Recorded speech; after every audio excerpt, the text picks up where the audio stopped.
Well, hey, you guys, do you struggle with binding? Do you find that you have a really hard time attaching it and having it look good when you're all done? I've got some tricks for you. And I made this quick little fabric scrappy coaster. And one of the things I'm going to take you through step by step is how to attach the binding so that it looks good all the way around, front and back. I machine sewed. I didn't do any hand stitching.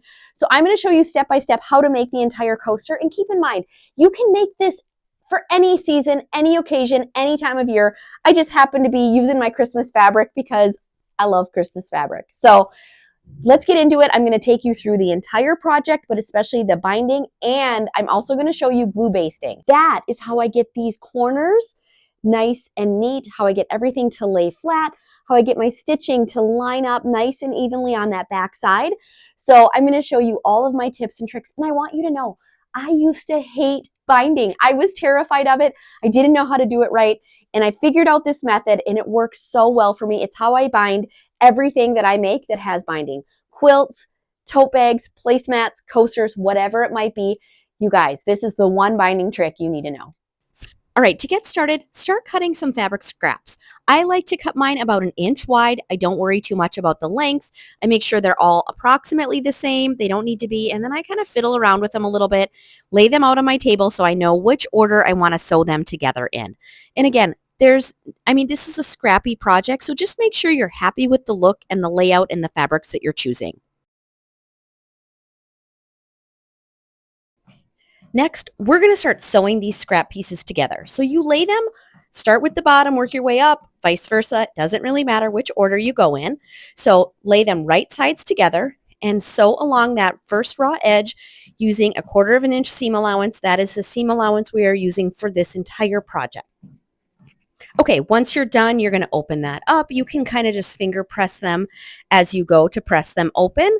And then you're going to lay your next strip on top. So I'm going to lay it on the green one here. And again, it doesn't matter which order you do this in. Don't worry about this. Is really a scrappy, simple project. Don't get hung up on the details. So continue to sew until all of your pieces have been sewn together using about 1/4 inch seam allowance. Again, don't worry if it's not exact. This is a scrappy project. And we never worry about perfection anyway. We just want it to be cute when we're done, right? Okay, so sew all those pieces together. We're almost done here. And then we're going to take it over to the ironing board. And we want to press this nice and flat. So press it open however you want. You can press your seams on the back open. You can press them all to one side. Again, it doesn't matter. Just press until you're happy with how this looks. Okay, now we're going to cut out a tree. If you don't have a template, this is simply a triangle. I happen to just make something on my computer and I printed it out. You can use your ruler. This, again, doesn't need to be perfect. So go ahead and cut out your triangle shape for your tree. If you're making something different, you can cut any shape that you want here. A heart would be cute for Valentine's Day. This is a project that you can make year-round in any fabric with any shapes that you want. The biggest thing is you want the shape to fit. The size of my Christmas tree is 3 inches tall by about 2.5 inches wide. I wouldn't go bigger than 3 by 3 on any shape that you decide to make here. So now we're going to take it and we're going to lay the right sides together with a piece of very lightweight interfacing. A scrap of whatever interfacing you have at home will work. You just want it to be lightweight and easy to turn right side out when we're all done. So we're going to go ahead and sew around all 3 edges. You're not leaving an opening here. So I'm using, again, that 1/4 inch seam allowance, and I'm stitching it to all 3 sides.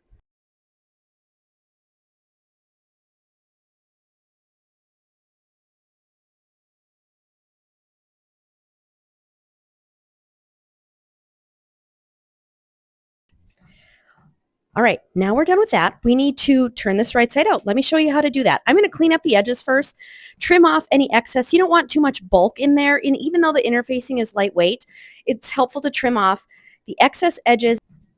Then you're just going to cut a slit into the interfacing, not into the fabric tree itself. So just a little bit of a slit up in the middle. You can cut towards the edges if you want. Don't cut all the way to your seam allowance.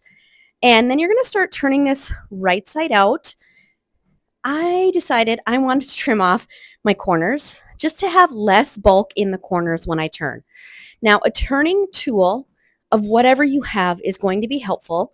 I don't even know what this thing I'm about to use is called. It's got a technical name, I know, but I don't remember what it is.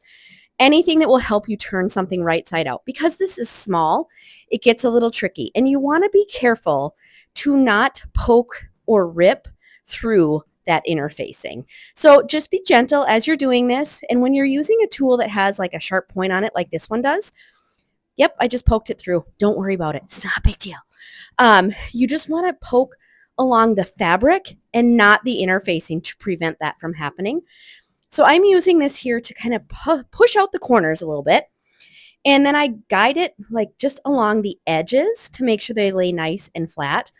Once I get everything poked out and turned right side out, don't worry about that seam that ripped in the back. Look at mine, okay?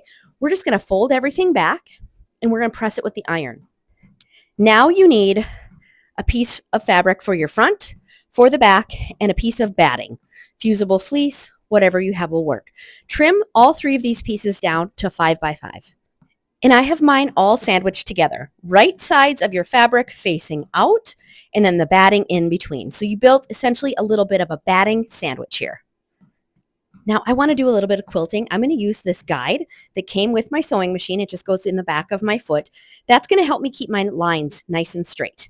Now I'm going to sew diagonally from one corner down to the other. I'm eyeballing this. If it helps you, use a ruler and a pen to mark this first. Make sure it's a fabric marking pen where the mark will disappear on you. You don't want that to be visible. Okay, once you sew that first line, now you're going to use that guide for the rest of your lines.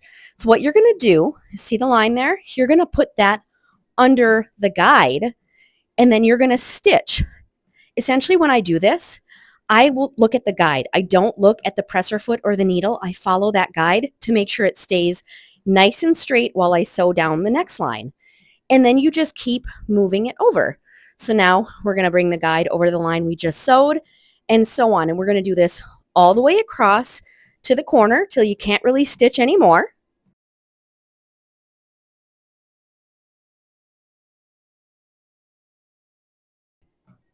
And now to do the other side, you just turn it around. Put the guide on that first line where you started and stitch down again all the way over to the other corner so that there are diagonal lines going all the way across your square.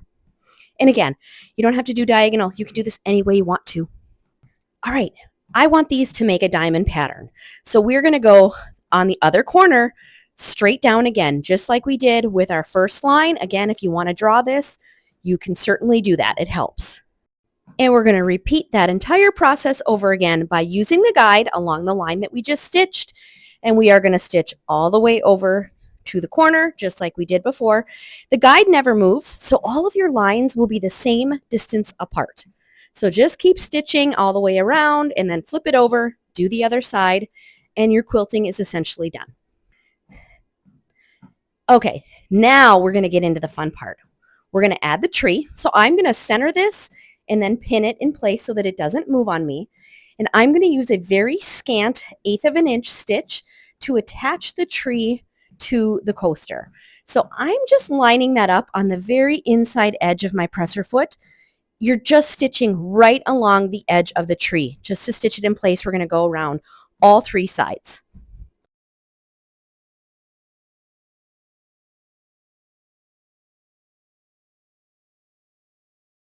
When you get to that corner, lift up your presser foot, leave the needle in the down position, pivot, and go around the other side, and repeat that when you get to the other corner. It is always helpful to leave that needle in the down position. It holds your fabric in place and nothing shifts or moves, and you don't have to line anything up. And you can just easily pivot that around so you get to the other side.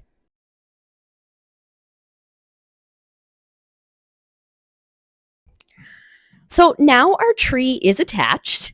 I'm going to trim off any loose threads, and I decided I wanted a little bit of a quilted look on the tree itself too. So I am just going to use a straight stitch, and I'm going to stitch along the bottom of each individual piece of fabric just to add a little bit of quilting to the tree itself too. Again, you don't have to do this step if you don't want to. I just like the additional detail that it adds. It's really simple and it doesn't take long to add those stitches on there. But if you don't want to, it's your project. You don't have to.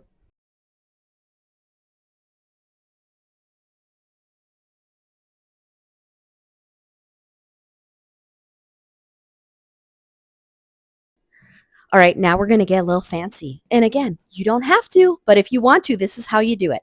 We're adding some rickrack to the edge of the coaster before we add our binding. So you're going to line this up. And how I do it is so the edges of the right side are lined up with the raw edge of the coaster. And I'm going to do a straight stitch, stitching it all in place. Now, when you get to the corner, again, it's important to leave that needle in the down position, lift up your presser foot. Go ahead and then pivot your coaster and the rickrack. Just use your fingers to kind of bend it around and then put your presser foot down and then you straight stitch, just making sure your rickrack edge is staying lined up with the raw edge of your coaster. You're going to do this around all four sides. And then when you get to that corner and you leave your needle in the down position and you're turning everything, just use your fingers to kind of help that rickrack to lay down. It should bend around that corner really nicely and lay nice and flat in the corner. I think the shape of it just really helps it naturally want to lay down in the corner. And if you get a little bit of a bubble, it's not going to be a big deal. Okay, so just keep sewing until all four sides have the rickrack. And now you'll notice when I started, I left a little bit of overhang off the edge because that end was a little bit frayed. You know, sometimes this stuff naturally just does that. So I'm going to sew straight off the end here because you're not going to see these corners. They're going to be covered up by the binding. So go ahead and sew right to that bottom edge. Do your little back stitch here and go ahead and trim off so all four sides are nice and even. So trim off that piece and then where you left off. So all that's left now is to add our binding. I'm using a 2-inch wide binding. I cut the end at a 45-degree angle and I press down the raw edge. And now I'm going to make a little binding pocket. You're going to want to start somewhere in the middle, not on a corner.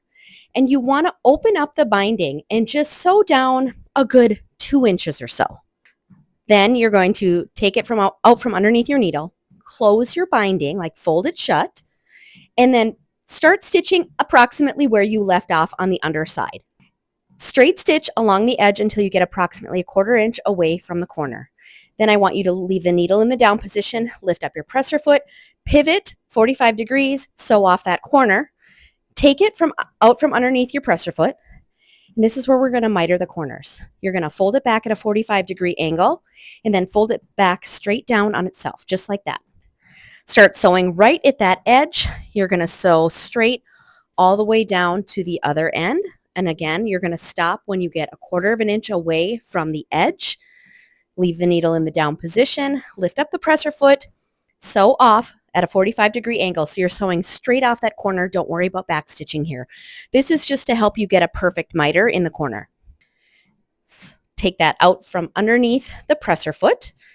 And again, fold it back at a nice 45 degree and then fold it again straight down on top of itself. So you're going to have a little bulk in those corners, but you're meant to because that's going to help when you flip it over and sew it on the other side. It's going to cover up those corners beautifully. You're going to continue to repeat this process until you've done that in all four corners. Let's meet back around at that pocket where we started.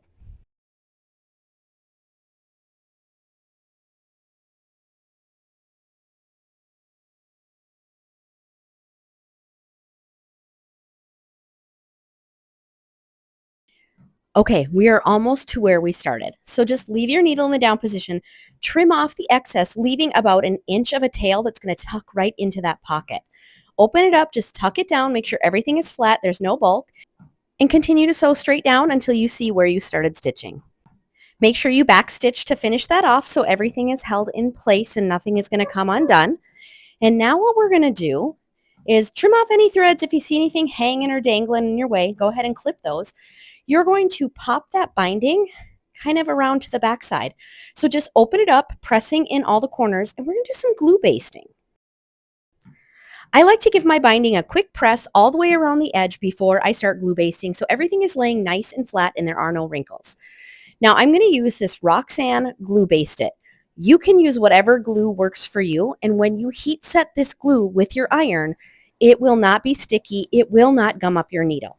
So go ahead and lay it down. I always like to work on the top and then the bottom and then the sides, or the sides and then the top and the bottom, because it gives you nice, neat corners. Dab a little bit of glue along that stitched edge, fold your binding over, just press it down in place with your fingers, then use your iron. This is going to magically heat set that glue for you and hold everything in place beautifully. Just need to hold it there a few seconds, and we're pressing out those corners when we're doing this. Now on the bottom, do the same thing. You just need a couple little dabs of glue. You can do a thin little skinny line all the way across that top edge. I'm just doing little dots. You don't need a ton, and you shouldn't have glue oozing out anywhere. And yeah, you're going to get a little on your fingers. Just wipe it off. It comes right off easily. Go ahead and heat set. And if you're worried about getting glue or anything on your iron, use some sort of pressing cloth in between your project and your iron. I just clean my iron when I'm done. It's not usually a big deal. Okay, now when the top and the bottom are done, now you can repeat that same process for the sides. Doesn't matter which one you start on, but this is going to give you nice, crisp corners as you fold them over.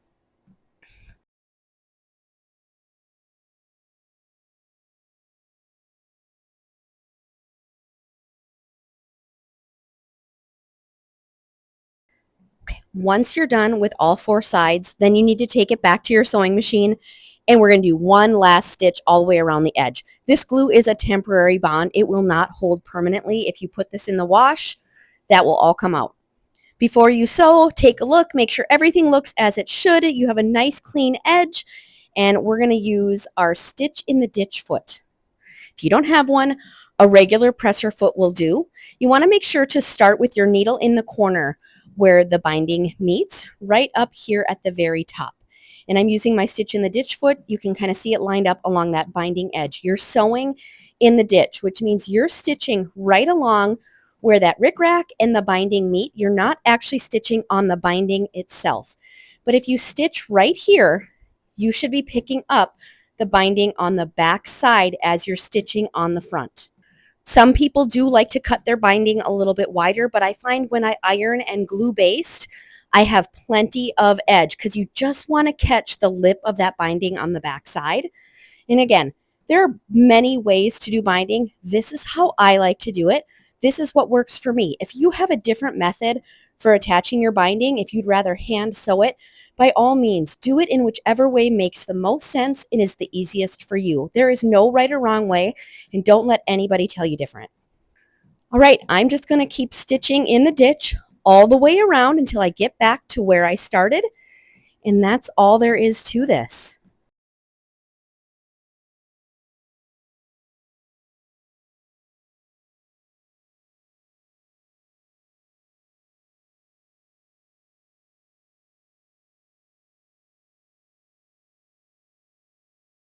Go ahead and clip any loose threads that you might have from where you started.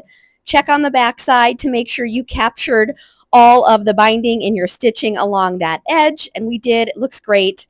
Now you get to give it as a gift or use it at home, whatever you want. I hope you have so much fun making this project. Well, I hope you guys enjoyed this project. Now remember to save the video, come back to it anytime you want to make a coaster for any occasion. Be sure you've subscribed. We've got some great things planned for you in the new year. And we're in the middle of a kitchen renovation that I'm going to take you along with, and I can't wait to share more about that with you. So thanks so much for being here. Share your coasters with me on Instagram. Be sure to tag us at The Little Green Bean, and we'll see you soon.